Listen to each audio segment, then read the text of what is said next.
एक sign board है ना, एक साइन बोर्ड, आप उसकी भी नकल करके अपना साइन बोर्ड नहीं लगा सकते।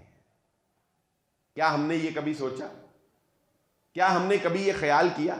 हम तो दुकानों पे जाते हैं तो छुप छुप के कैमरे, हिडन कैमरे के जरिए से डिजाइनों की तस्वीर लेने की कोशिश करते हैं। क्या ये गलत नहीं?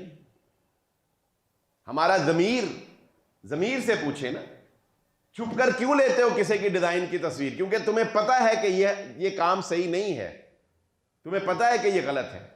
मोनोग्राम है किसी का, आप नहीं चुरा सकते, आप अपने नहीं लगा सकते। अगर उसका रजिस्टर होगा वो आप पे केस कर देगा, कानूनी तौर पे भी आप मुजरिम ठहराएंगे। एक और बात जो मेरे और आपके लिए समझनी बहुत जरूरी है कि रसूलुल्लाह सल्लल्लाहु अलैहि वसल्लम ने ये जो बात इरशाद फरमाई है ना कि मन गश्शा फलैसा मिन्ना, और फरमाया रसूलुल्लाह सल्लल्लाहु अलैहि वसल्लम ने कि जिसकी अमानत नहीं है उसका कोई दीन नहीं है, जिसने धोखा दिया उसका हमारे साथ कोई ताल्लुक नहीं है। ये बात सिर्फ आपने अनाज को तोलने में नहीं की कि जिसने गंदम में कोई चीज मिक्स कर दी, मिर्चों में कोई चीज मिक्स कर दी, सिर्फ वही मुजरिम है। या आप सल्लल्लाहु अलैहि वसल्लम ने सिर्फ ये कपड़े वालों के लिए नहीं कहा कि जिन्होंने ताने बाने में जो है वो कोई फर्क कर दिया। ये जदीद दौर है, ये डिजिटल दौर है।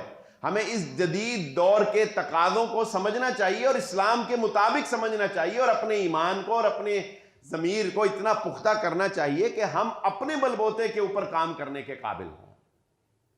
हम क्यों किसी की चोरियां करते फिर, और फिर हम अपने आप को ईमानदार भी समझे और अपने रिज़्क़ को हलाल भी समझे, और यह भी समझे कि हमने बड़ा तीर मारा कि हमने किसी की चोरी करके जो है वो काम कर लिया।